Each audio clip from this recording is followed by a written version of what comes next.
On December 6th, President Trump's words shook the world.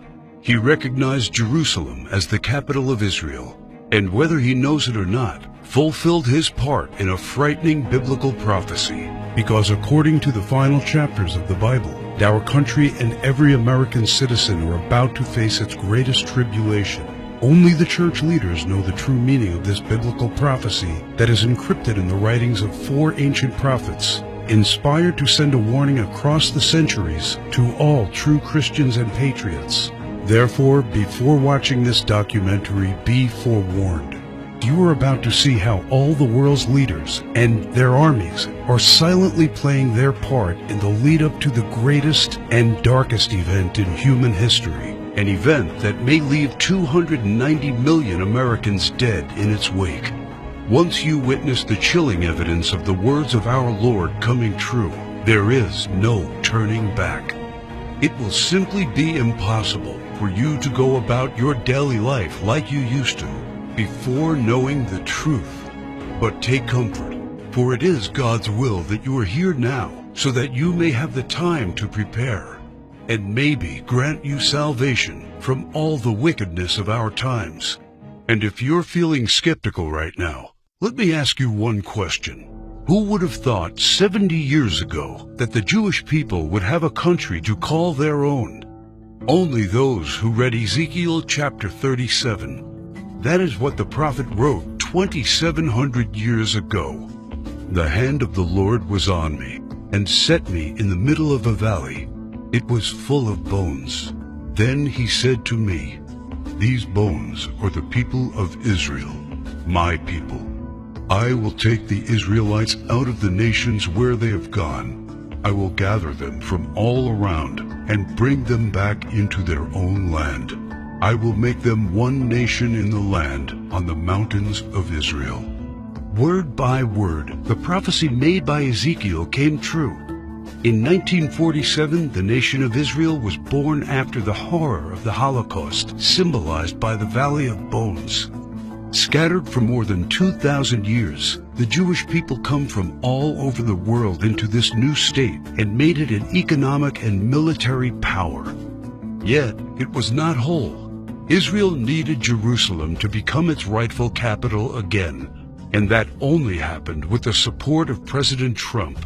However, to the north of Israel, other biblical prophecies have come true.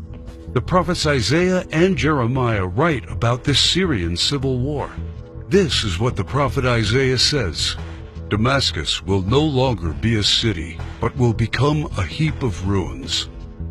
And these are the words of Jeremiah: "Damascus has become feeble. She has turned to flee, and panic has gripped her.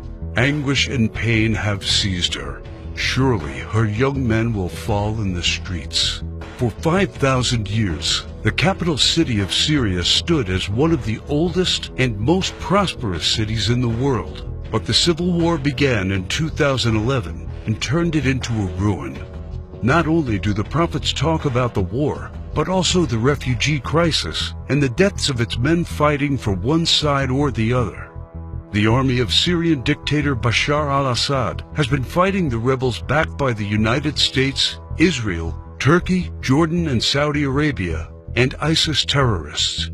In 2015, Bashar al-Assad was at the brink of total defeat. Yet exactly at that time, another biblical prophecy was fulfilled. Ezekiel 38 tells of Russia coming to the border of Israel. The word of the Lord came to me: "Son of man, set your face against Gog of the land of Magog.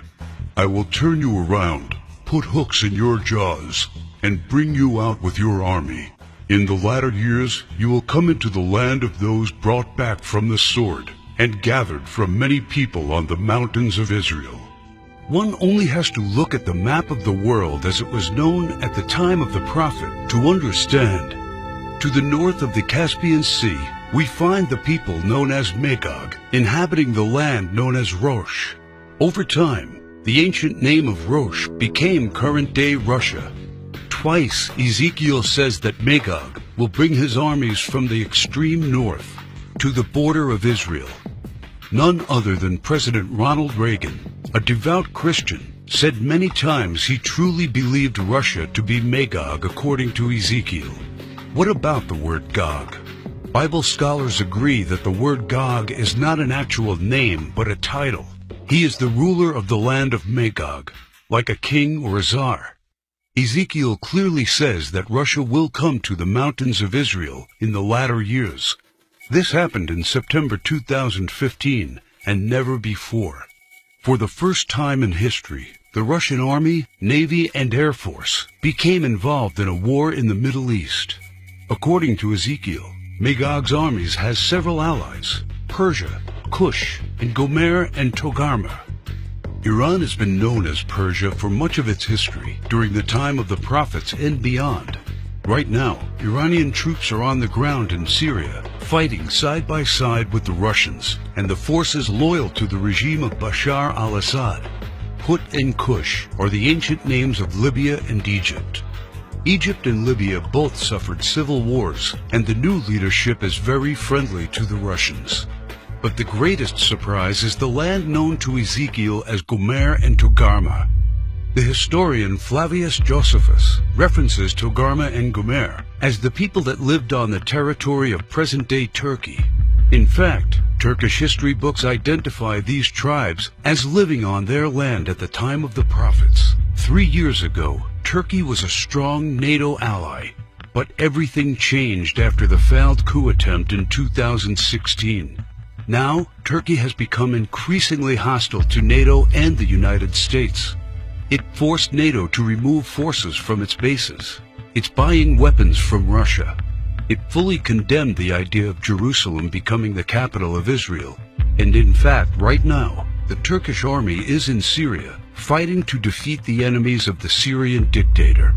The End Times Alliance, prophesied in the first verses of Ezekiel chapter 38, has already been formed. Never in the history of mankind has there been an alliance between Russia, Iran, and Turkey. Now, one final prophecy needs to be fulfilled before the start of World War III. We saw how Jeremiah predicted the destruction of Damascus in chapter 49, but there is one more thing he wrote about that has not happened yet. And I will kindle a fire in the wall of Damascus, and it shall consume the palaces of Ben-Hadad. Ben-Hadad is not an actual person, but a title. Just do one simple search online, and you will discover that Ben-Hadad is the ruler of Aram Damascus. While it is clear that Bashar al-Assad is the current ruler of Damascus, Aram is a region in Syria now known as Aleppo. The city of Aleppo was just recently recaptured by the regime of Syrian President Bashar al-Assad with the help of Iran and Russia. And Jeremiah says that soon his palace will be burning. How does this happen? Look no further than the headlines of recent months, and you see time and time again Israel calling for the assassination of the Syrian dictator. Isaiah also writes about the end of Syria's dictator. The fortified city will disappear from Ephraim, and royal power from Damascus. This is the spark that ignites World War III. Ezekiel chapter 38 states that 2/3 of Israel will be destroyed in this coming war, and those left in the Holy Lands will face grief and pain and hardship. So what happens to the United States? Will we not help Israel at its darkest hour? To answer this question, we must first find the United States in biblical prophecy. John the Apostle in the book of Revelation and Jeremiah and Isaiah talk about another end-times nation in their writings. A nation called Babylon, or Mystery Babylon. The name is deeply symbolic. Ancient Babylon was a city made great by people who came from all parts of the ancient world, just like immigrants helped make the United States the world's only superpower. And because the prophets didn't know of the existence of the North American continent at the time of the visions, they called it Mystery Babylon. Some say biblical Babylon refers to ancient Iraq.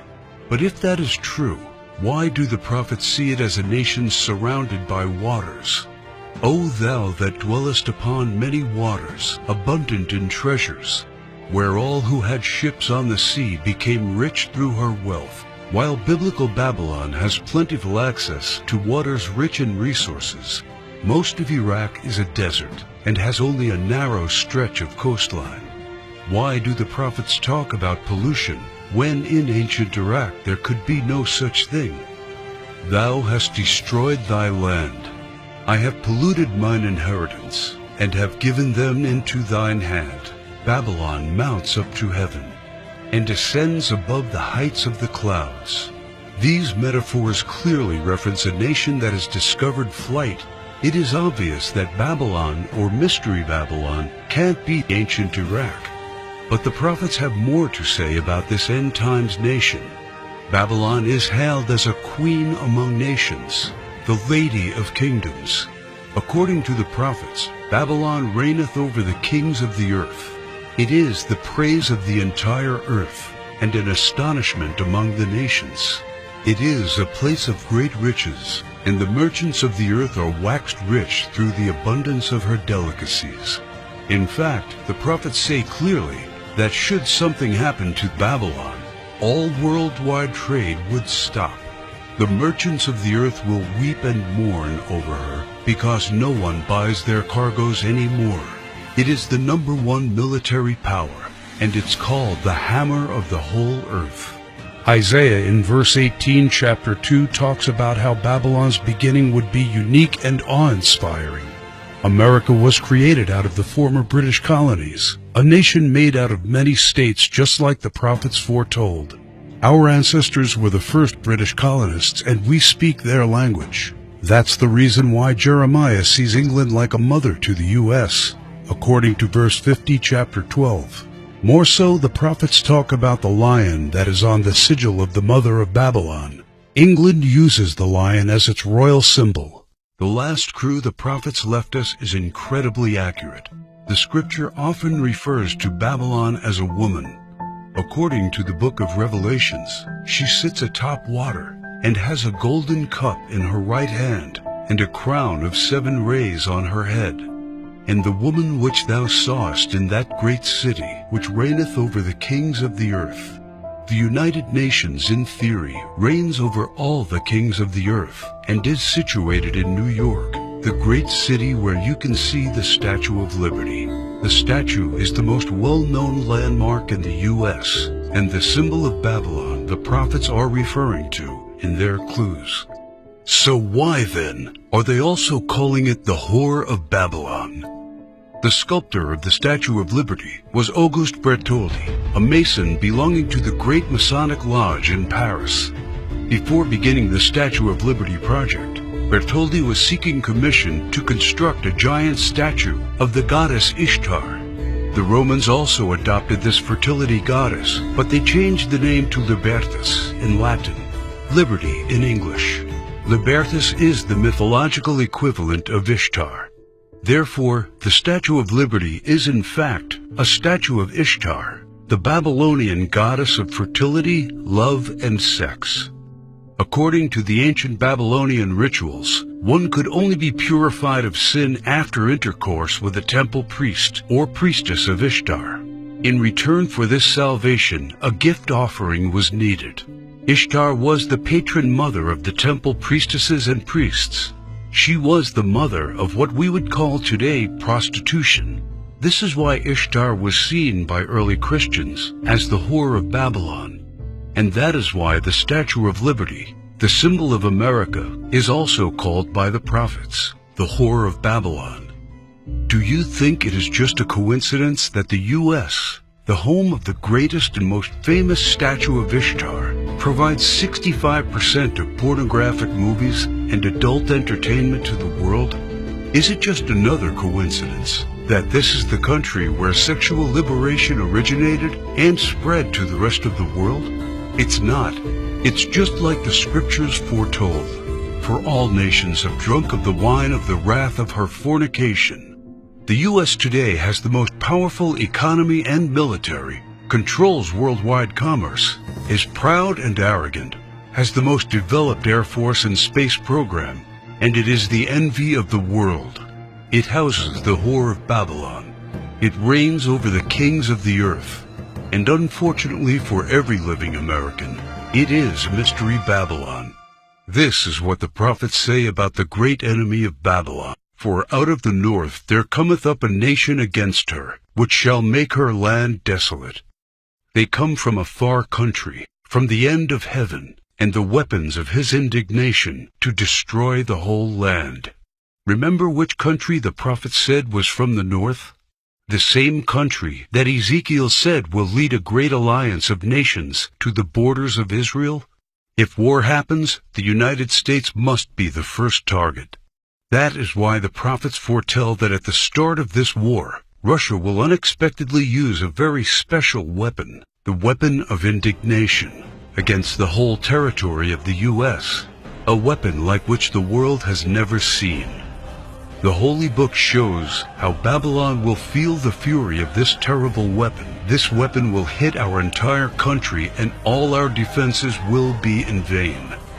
Though Babylon should mount up to heaven, and though she should fortify the height of her strength, yet the spoilers come unto her. This weapon paralyzes our military and leaves it almost defenseless. How is the hammer of the whole earth cut asunder and broken? The mighty men of Babylon have forborne to fight. Their might hath failed. The broad walls of Babylon shall be utterly broken, and her high gates shall be burned with fire. She hath given her hand. Her foundations are fallen. Her walls are thrown down, because the spoiler is come upon her, even upon Babylon. And her mighty men are taken. Every one of their bows is broken. And after the attack, Babylon is left silent and in darkness. Sit thou silent, and get thee into darkness, for thou shalt no more be called the Lady of Kingdoms. All three prophets tell of the fall of Babylon, the destruction of the United States of America as we know it. This is not an event that happened to ancient Babylon in the past. History has never recorded the fall of a state or a city in the way described by the prophets. What weapon could silence an entire continent in 1 hour? The world has never seen one until a few years ago, with the creation of the electromagnetic pulse, or EMP. Over and over, think tanks like the EMP Commission, working for the Senate, have warned how this is the greatest and perhaps only real vulnerability of the United States. Yet no administration has done anything about it. We are completely unprepared for what's coming. Every report says the same thing. This event can wipe out 90% of Americans, and all it takes is just one warhead to be detonated above the United States to take us back to medieval times. The lasting effects will destroy society as we know it, exactly as the scriptures predicted. Therefore shall her plagues come in one day, death and mourning and famine. Without hospitals or pharmacies being able to function, people won't be able to take their necessary medication. Without running water, heat, and garbage disposal, diseases will break out. As cars and trucks stop running, market shelves will become empty. Desperate people will become looters, and there will be food riots. There will be no police, no law, no health care, no help. It will all descend into chaos and confusion, a complete collapse of everything we take for granted today. As the prophet Jeremiah says, "And it shall be, when thou hast made an end of reading this book, that thou shalt bind it to a stone, and cast it into the midst of Euphrates. And thou shalt say, Thus shall Babylon sink, and shall not rise from the evil that it will bring upon her. And this is the start of the time of tribulation and sorrows. For then shall be a great tribulation, such as was not since the beginning of the world to this time, no, nor ever shall be." And yet, the prophet shows that there is still hope. But the ones who endures to the end will be saved. The message couldn't be any clearer. The warnings are there so that only the ones who believe the words and warnings of our Lord and prepare will be saved.